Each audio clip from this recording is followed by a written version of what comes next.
Hi, and welcome to the video series where we did a restoration and modification of a 1995 Volvo 850 Turbo. The people that own this vehicle has owned it since new, and they had a failing transmission, and instead of taking the car to the salvage yard, they decided to convert it to manual and do a full mechanical restoration on it. So thank you for joining us. We hope you enjoy the series, and let's get started. Back at it, kicking off a Tinker Day. We're going to start off finishing up these e-brake cables. I got these installed. For some reason, this rotor was kind of loose, so I put it on like that to snug it up. Getting ready to secure the brake cables to the Delta links, and the clamps that hold that cable against there are always busted up, and hard to get that off of there. So these are probably, I guess, 12 to 15 millimeter. You can't find those. They go from 6 to 10 to 19 cable clamps. So I'm gonna use these 19s. I might wrap something around it like a vacuum line or something, hold that in place against the Delta link. But I'm gonna try to special order some 15 millimeters, see how they hold up. But I got that other screw in there, and let's keep it going. I got it run up under the carpet there. Got those cables locked in. You know, these are different from different vehicles, and I actually forgot these and had to contact my daughter, and she sent them to me. This bracket that locks these cables in position. If you have the wrong ones, your shifter will probably not be centered correctly. Maybe more to one side or another. So got that done. Time to splice in some wiring. Now I need to take these speed sensor wires, figure out what I did with those. Right here, they were plugged into the speed sensor on the back of the automatic transmission, and I want to wire those into this speed sensor on this wheel ABS system. So I want to identify these two wires. I want to follow them up to the harness. I don't want to tap into them here because I don't want them to be exposed to corrosion. I want to protect them. So let me follow this wire up and see where it comes in. Probably in this harness here. I've seen them in this harness here.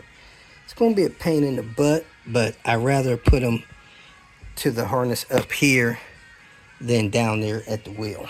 On the 95, these wires, man, they're not coming out of these ABS rubber protectors until they're all the way up into this plug.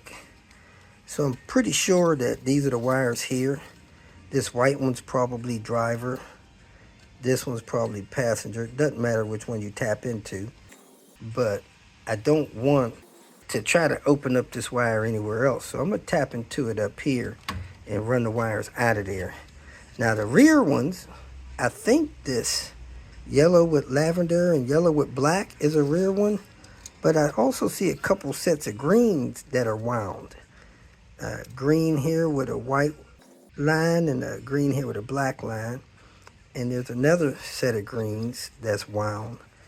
Green with a red and green with a yellow. So anyway, I'm gonna tap into this one here, and hopefully that'll give me my speed sensor.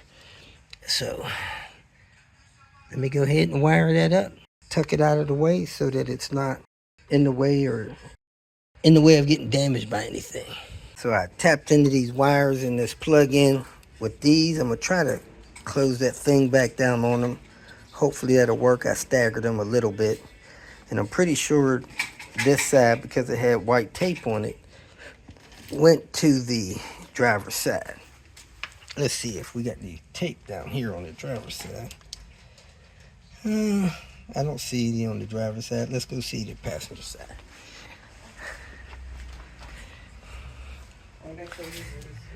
Nope, no tape on either side. Anyway, let's close this up, run the wires the way I want to run them, hook them up to my sensor area there, and keep putting this car back together. Siphoned as much of the brake fluid out of the reservoir that I can.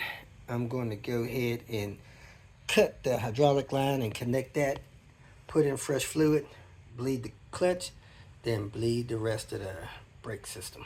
All fresh fluid.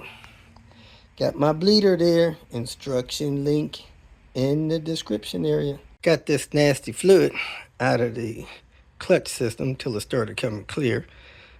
Now I'm gonna start from this brake caliper back here and work my way around. Got the brakes bled. That bleeder screw did not want to come out, very stiff.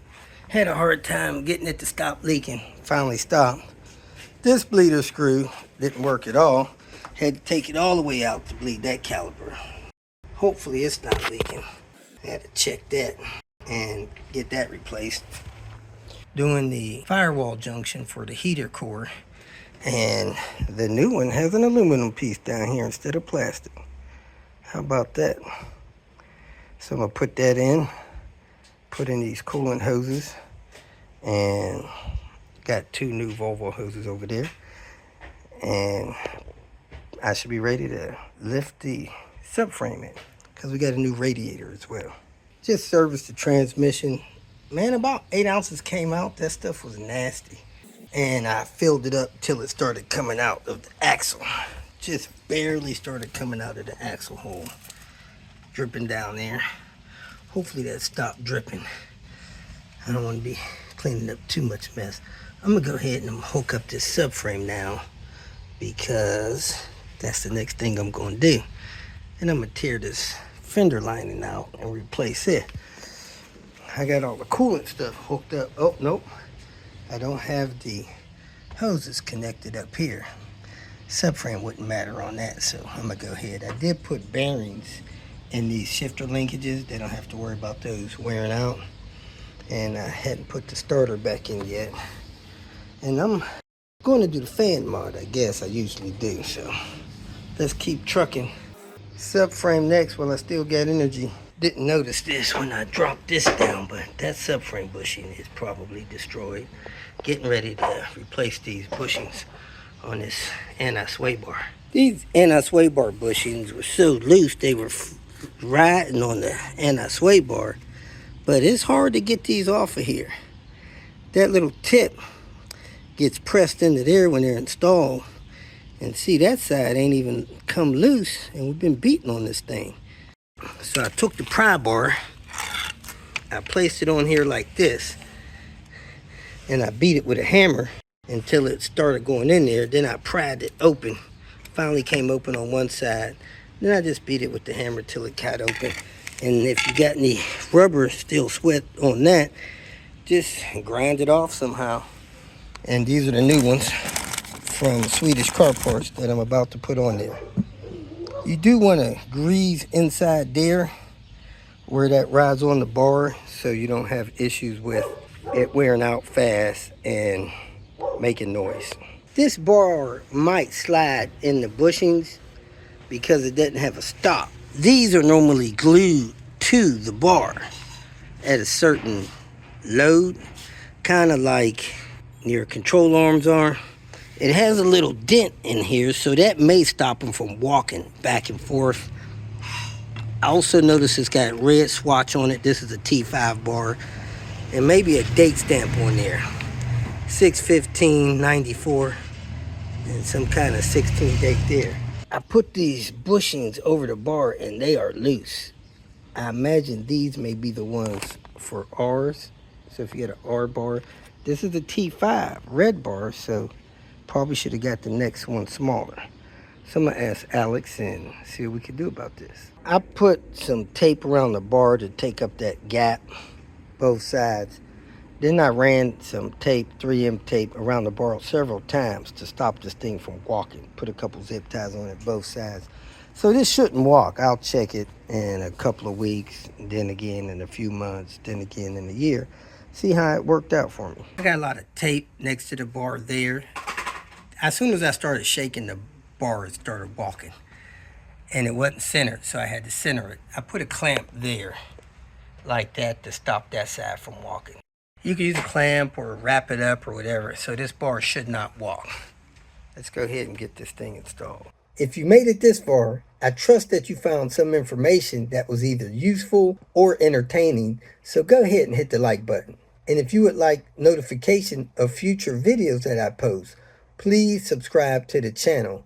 I appreciate your support. You can follow me on other social media apps by looking for @RobertDIY. Some form of that should bring up the other channels that I have on places like Twitter, Facebook, Instagram, and so forth. If for some reason you need some more personal help, go to my website at robertdiy.com and use the phone number that I have posted there to send me a text message, or you can email me. If you have questions or comments, please make a comment below. And if you'd like to make some kind of financial contribution to what I got going on here, go to my channel and hit the more link at the end of the introduction statement, and it'll show you different ways that you can support me financially. Again, thanks for watching. I hope you have a great day.